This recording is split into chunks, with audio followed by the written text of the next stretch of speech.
Why do we expect people to change if we never show them how to change? This is Changeability. It's real change for real people made real simple. Today's guest is a thought breeder. What the heck is that? I'm sure we're going to find out. She's an author of the 2-hour workshop blueprint. She's a business strategist and a keynote speaker, and she talks obnoxious strategy. Welcome, Leanne Hughes. Where does this podcast find you? This podcast finds me in Brisbane, Australia, same as you, Julian. I think we're probably only about 15 or 20 minutes away from each other, but connected over the power of technology. Yeah. So listen, I'm going to jump in with the first question here. Is there something you've done that you never thought you could do? If so, tell us.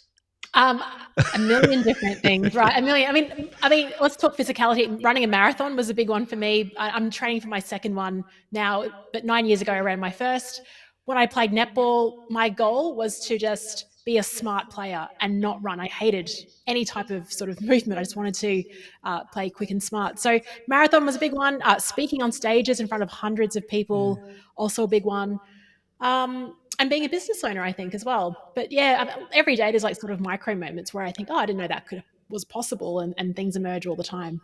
So let's go back and talk about that business one for a moment, because you're a corporate escapee, from my understanding. So what's the difference between that corporate mindset, having a job and probably not being allowed to say too much, all those worries and fears, to working for yourself? How do you view change differently and this ability to be able to do things much faster?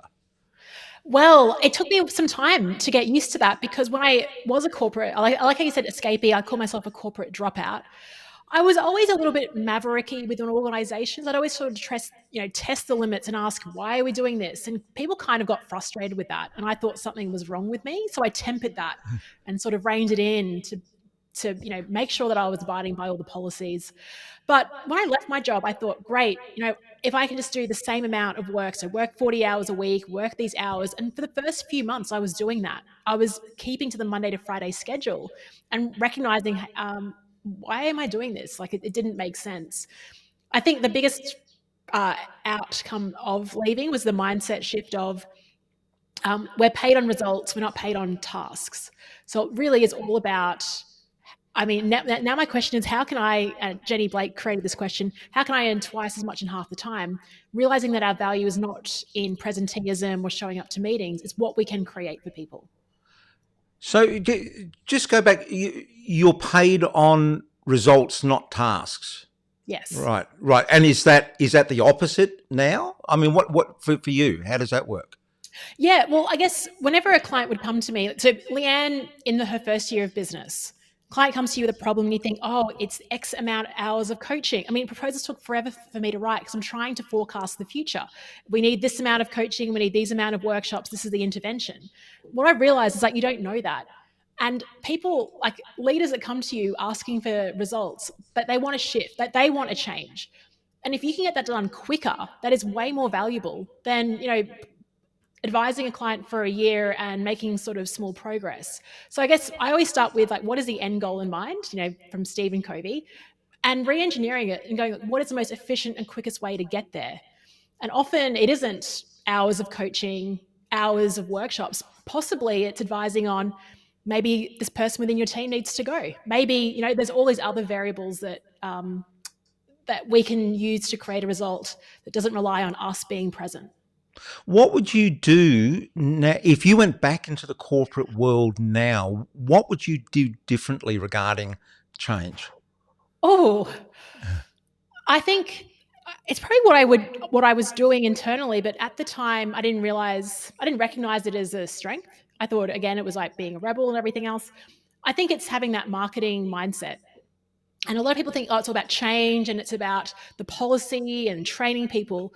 I think before you even go into that, it's all about marketing it. I mean, everything we do is marketing and influence. And I think those skills that I've learned to get client work that have served me really well now, gosh, I wish I had them when I was working internally, because that's, how do you create word of mouth? How do you get people talking about your ideas? Those are really great skills that I'd incorporate for sure. Yeah. So you're running an event coming up later this year with Michael Bungay Stainer. Is that how you say it? Michael Bungay Stania. Yeah, Stania, right? Yeah. Who is a wonderful speaker, coach, facilitator. Is that right? Author. Change maker. I mean, he is like, I can't believe, Julian, this is even happening. And I love that you're coming along. I've idolized Michael for so many years. And, I first met him through my podcast in 2019. And I think, I can't believe, I'm pinching myself. Like, we're running an event together. Because he is just all those things. Number one thought leader on coaching in the world. Like, legitimately. Yeah. He is. So let's talk about that. You just said that you're pinching yourself, like this could have never happened in your mind. Why did it happen? It's easy to re-engineer things and be like, oh, it's because I did all these things. I think it was being intentional. I don't reach out to every thought leader in the world. With Michael's work, it just so aligns his attitude, how humble he is, but how awesome and intelligent he is. When he was in Brisbane, and I had a media platform in terms of a podcast back in 2019, which I built up over a couple of years. So I had that social proof, and I think he's also up for. I think we fail to remember that people that are kind of celebrities, like in their niche or whatever, a lot of people don't even actually reach out to them at all and tell them that. They just assume that everyone else is reaching out to them and inviting them to do stuff, when in reality it's not the case. So I think I was very deliberate. I was like, hey, I love question number 3 in the coaching habit. You're in Brisbane speaking at this event. I'll be there the day after flying back from Singapore. How would you feel about an interview? So that was the first interaction we had. Now, when he said yes to that, I was like, okay, how do we optimize this? Because this is a cool opportunity. And Julian, you're a big fan of video. I actually got a camera guy in to record this, to make a big deal out of it. And so what that also, I think, showed to Michael was that I was serious. It wasn't just a sort of, well, actually, I probably was just a backyard podcaster. But for that podcast, I really lifted up the production element, and then just stayed in touch and support his work. And I, always promote his books, all that stuff. Doesn't matter what level of your career you're at, it's good to have that support and evangelism. So I think that served me well when, he reached out to me about this event. I didn't, of course it was a hell yes from me when he reached out. So you just talked about 2 really important things there when you're reaching out, because we're all scared about reaching out to people who we think are, higher than us. One is that don't go to people with an idea, go to people with a concept. So you said that you got the camera crew in to show that you were serious. It's just a lot of people go, oh, I've got this idea. And if you take that to people, what it says to them, well, what they're thinking is, oh, you want me to do the hard work to see if your idea is going to work. So you put some legwork into that and take it from an idea into a concept that you've done a bit of testing to, then take it to people and they see that you're more serious. And the other thing that you said was that people reach out. People don't reach out because they think everyone else is reaching out and you're just going to be never heard. But it's that old saying, isn't it? Is that, 85% of business success is just showing up. And it is like this hidden, a secret that's hidden, out in the open.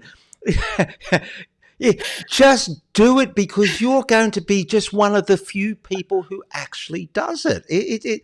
Yeah, I've been surprised by that so many times. Yeah, and how often I'm out running, listening to a podcast and going, I love this guest, I really need to reach out to them. But then by the time I'm home and, getting into breakfast, starting my day, I haven't actually done it. And so it is that, you're right, it's just actually doing it. 95% of the population is thinking the same thing. But if you're that person that takes the extra step, you're right, it's worth so much.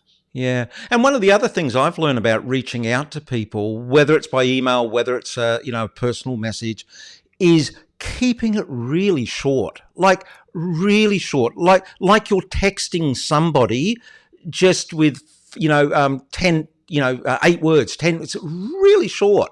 And if they're interested, they'll get back to you. So, oh yeah.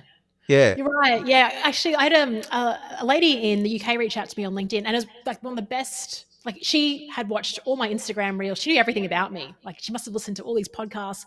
Beautiful message, but it was quite a long message. And so it took Yeah. me even longer to respond because I wanted to give her a good response. So it took me like 2 weeks to respond to that. Whereas if she, kept it brief, I would have been, because there's a lot of things you think, oh, I've got to sort of match this message. When am I going to do that? I can't just do it on the phone. So you're Yeah, right. yeah. Now, talking about messages you sent people, so I signed up to the Michael Bungay Stania and Leanne Hughes mega event later this year. And then when I got back the booking confirmation, I'm just going to read from down the bottom. Blah, blah, blah. You've booked in. We'd love you to be part of the private. Okay, we're trying something a little different between now and the event. We'd love you to be part of a private podcast so we can start connecting you with others before our rooftop workshop. But this is what you've got to do. Then down the bottom it goes, will it work? Question mark. We don't know, but we're here to role model different ways of doing things, so let's give it a go. It's such a great example of what I call fail quickly, fail quietly, repeat. Put things out there, give them a test, and if they don't work, that's all right. Don't say anything about it. Shut it down. Move on to the next thing, because honestly, people aren't paying attention to you as much as in your head you think they are paying attention to you. I know everyone's paying attention to themselves and their own little experiment. So no one actually cares if they'll see that. No one will give it a second thought. I mean, after this conversation, we'll see how it goes. I'll start sort of promoting it between now and the event. But if it doesn't work, that's something we can talk about in the workshop. Did we die as a result? Has my ego taken a beating? Probably not. Yeah. And just doing these sort of events is great, because just what you said there, you then have got content. You've got 100 pieces of content that will come out of that failure, where you can sit and you can talk it through. So, like, there is so much value in just stepping up, because there are so many people who are sitting there not stepping up. For me, that's one of the great takeaways out of this little chat we're having.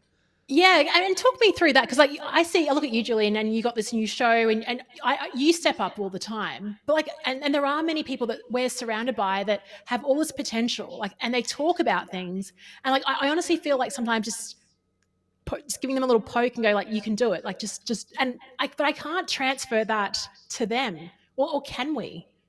Yeah, that's what I've been working on. So, I've the last couple of years been talking all about video because it made sense when COVID was there. But what I love talking about is change, because what I'm good at is change. And I learnt change from looking through the camera lens as a documentary cameraman for 2.5 decades at the people in front of my lens, and who were all doing these inspiring things. And I wanted to know, how could you do that? Because I was embarrassed. I didn't have the confidence to do that. I was mystified. How did you actually do it? What did you know? And I felt small, and I also felt excluded, because I've learned that those who show up in the light, so to speak, are afforded more opportunities. So I wanted to know what they were doing. So I studied them. People thought I was making documentaries, which I was, but what I was really doing was hosting my own anthropological lab, where I was studying people's behaviours, and I worked it down to 3 things that people did all the time. And so you can teach these 3 things to people, and that's what I'm out doing now. I find with business in general is that they overcomplicate change. And it's not how it works. Real change is real simple. And so in answer, yes, it is teachable. Great. Well, I mean, I'll be sharing your podcast with everyone. I think the second that I see that, look, listen to this guy. It is very simple, and you can do it. I think that's the reassurance. And just talking about podcasts and this podcast changeability, it is, I stop and start podcasts. I mean, talk about fail quickly, fail quietly, repeat. I'll start a podcast and just find it's got no traction. And I mean, I get very small views, listens on my podcast, but I'm using the podcast for a whole range of different purposes, for creating content, putting it out there.